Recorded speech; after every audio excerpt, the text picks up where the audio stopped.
I was at Vanderbilt yesterday. 31-24, Vandy beats LSU as a favorite. Vandy played like a favorite. Vandy ends up winning the game. We were at the game. We were fueled by Quick Trip every step of the way. Drove a whole mile and a half to get over there. It is so important to use proper context on this game. So firstly, let's give it 3.5 Chali. Very fun environment, very entertaining. We got treated great, so much so that we're going back this weekend. But it's important to use proper context because this was not a bad LSU team. It wasn't a fluke outcome. It's not like Vandy's +4 turnovers and, oh, that explains it. That's how it happened. It's none of that. It's you've got Vanderbilt, who is the better football team, and they won a game at home. It's no different than a million other examples in major college football. It's just that you're not used to Vanderbilt being mentioned in major college football. But they are now. Things have radically changed there. So they are now. So if you didn't watch the game and you're just seeing the outcome, I know what a million years of college football history has taught you. And it is if Vanderbilt wins a game against LSU, you got to get an explanation for how it happened. The only explanation is they're better than LSU. That's the only explanation you need. They were better yesterday, and they are a better team than LSU. Vandy used strengths to their advantage. They used the bye week to their advantage. They outrushed LSU 239-100, and that's with LSU having a 51-yard run mixed in there. Outside of the one explosive, this sounds like a Michigan take. Outside of the one explosive, they didn't do much on the ground at all. Pavia ran it 17 times for 86 yards. They had a 67-49 plays run advantage. LSU did not even run 50 plays. LSU was held to 8 drives. I was talking to some LSU coaches on the field before the game. One of the things they were most keenly aware of is you should see analytically how LSU compares to other teams with how many drives they limit you to. It's not like they weren't aware of it. They just got sucked into playing a Vandy game anyway. And Vandy, outside of those 2 red zone turnovers against Alabama, and those count, but like if you flip any of that, this could be an undefeated team. They've got a very clear identity. They are physical. They are a high-quality SEC team right now. They are a threat to go to Atlanta. They are a threat to make the college football playoff. They've got Missouri coming into town this weekend. College game day is in Nashville. The Fall Don't Lie Tour is in Nashville. Do you know what it's like to finally have a top 10 team in our backyard where we don't have to get on an airplane and go all over the country? It's phenomenal. So thank you, Clark Lee. Thank you, Barton Simmons. And thank you, everyone else over there. I would name everybody in the building, but actually we can go as long as we want to on the show, but still, it would be irresponsible. I'm going to talk about Brian Kelly in a second. But look, LSU's offense is what it is. It's pretty inexcusable. I thought a couple of years ago they had Jaden Daniels down there, and LSU not being able to play competent defense was just so inexcusable because it's LSU. Well, then they got that fixed by hiring American hero Blake Baker. Although defense sprung a leak a time or two yesterday, Diego Pavia will do these things to you. But by and large, they can't run the ball. Outside of last week, which turned out to be just a blip on the radar screen, a little faint heartbeat of success running the ball against South Carolina, they've had nothing. They had one explosive run yesterday and otherwise could do nothing on the ground, which led to inconsistency, which led to imbalance, which led to, here we go again, Garrett Nussmeier trying to do too much because he's being asked to do too much. And he's far less than 100%. Anybody's naked eye, or naked eye, as Meemaw would say, can see this. Last year, whatever his season high in passing yards was, this year's season high, he achieved 8 times last year. So it's not even, it's like an apples to bowling balls comparison this year to last year. They're 91st in explosive plays. They're a sugar high offense. That's basically what they are. Like yesterday, when they get like the freak occurrence, the explosive run, there it is. It's a sugar high offense. There's no consistency to it. That's why we keep making such a big deal about Alabama. Alabama can't run the ball all that great either. Alabama's still a high-functioning offense. LSU can't run the ball, and it kind of turns into a disaster.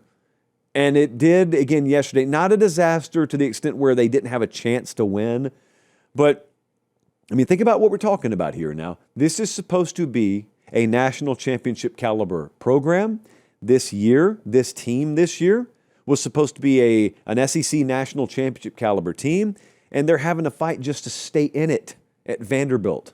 And that's no disrespect to Vanderbilt. It is an indictment on where LSU's team is this year. So where's the program? Where's the program? Where are things with Brian Kelly? I didn't beat around the bush with this last week. I kind of did. Only because I don't like making definitive statements on this stuff, because very, very frequently it's not definitive, it's fluid. I was getting some pretty strong indication last week. This Vanderbilt game was very, very important for Brian Kelly's future down there. Well, they lost it. And then they flew back home. So now what's the situation with Brian Kelly? Well, I viewed yesterday as sort of an inflection point. It was different than, Hugh Freeze or Mike Norvell. With Brian Kelly wasn't going to lose the Vanderbilt game and then lose his job the next day. But what I believe is there are some things coming down the road for Brian Kelly that were put in motion yesterday. Now, here's what I suspect is going on in that building today. What I suspect is going on is you've got maybe an athletic director and maybe a head coach and maybe some other power players who sit down, kind of a meetings of the mind or kind of a meeting of the minds. And you assess the situation. This happens frequently. It's not an LSU thing. We'll get back to the video 1 second. Do me one quick favor. Look down. Make sure you're subscribed. Most of you are. If you're not, please do so. It's the way we keep the channel free, we keep the videos coming, and we get to do college football year-round as God intended. All right, as promised, back to the video. And it's pretty obvious that there are some fundamental flaws here. It's very obvious that there was a hire at offensive coordinator for a guy probably not qualified to hold that job. Now, I like Joe Sloan as a person. I like him. I have very, very much been hesitant to throw Joe Sloan under the bus because, number one, Joe Sloan is working from a kind of hamstrung position himself. But number two, if you think Joe Sloan is the worst offensive coordinator in history, he didn't hire himself, is my point. So I really stopped short of throwing people under the bus when they're underachieving if we're not going to acknowledge who put them in the position they're in. So that's Brian Kelly. And then to take it a step further, you could come back at me from 50,000 foot and say, yeah, Josh, but if you're going to be critical of that move, don't you have to give credit for Blake Baker at defensive coordinator or Austin Thomas where he is or any of a number of other really good moves that they've made lately? Well, if you've also listened to this show, I've been careful with how I've worded that because I haven't really given Brian Kelly credit for those moves because they weren't Brian Kelly's moves. They were organizational moves. This right here is a Brian Kelly move. So Brian Kelly's pressed some wrong buttons down there. And he's pressed some right ones. Dude, I've been a big supporter of Brian Kelly. Okay, so everyone knows that about me. I've been called a Kelly homer on this show. But for that crowd out there that just wanders fairly around the internet, thinks we never criticize anyone, well, this is Brian Kelly criticism. So I imagine if I know Brian Kelly from a distance like I think I do, that Brian Kelly is presented with the fact that his offensive coordinator is not good enough, his offensive product is not good enough, and while his job is not immediately in jeopardy, he needs to make changes, especially if they lose this Saturday. He needs to make changes. Now, he could either make those changes or he could look and say no. And frankly, I don't know which direction he'll go. But I do think that's the situation down there right now. I do think that's the dynamic down there right now. And I think Brian Kelly probably, if we gave him this microphone, would have a pretty strong case for why he thinks there's a million other problems down there that aren't related to Joe Sloan. But at the end of the day, offensive coordinator is an issue there. And there's a little stubbornness probably from the head of that program to admit that. And I don't really know where it's going to end, but I will say, Bradley, if you could throw LSU's schedule up again for just a second, I will say this. They're not out of anything. It's a very weird situation right now. LSU is 5-2. If they win out, they're in the playoff. They may be in Atlanta, but even if they're not, because they got 2 conference losses, they'd be in the playoff. I mean, what are we going to do? Fire a guy who, for all we know, could be headed to the playoff? I don't think they are, because I don't think they're done losing. But they haven't lost yet. So all that action is forced in the future. A&M comes in there Saturday. They go to Alabama after the bye. Arkansas is one of the offenses I'd least like to face right now. And then they go to Oklahoma to finish the season. There are probably more losses coming here. We had LSU going 8-4 preseason. And we got drugged for it. And I think they're going to go 8-4. That's where I think they're going to finish up. It's not good enough. Shouldn't be good enough. But the LSU situation is very unique. They don't have a president right now. I mean, so, even if you want to fire Brian Kelly, who in the world is going to fire him? Who's going to sign off on it?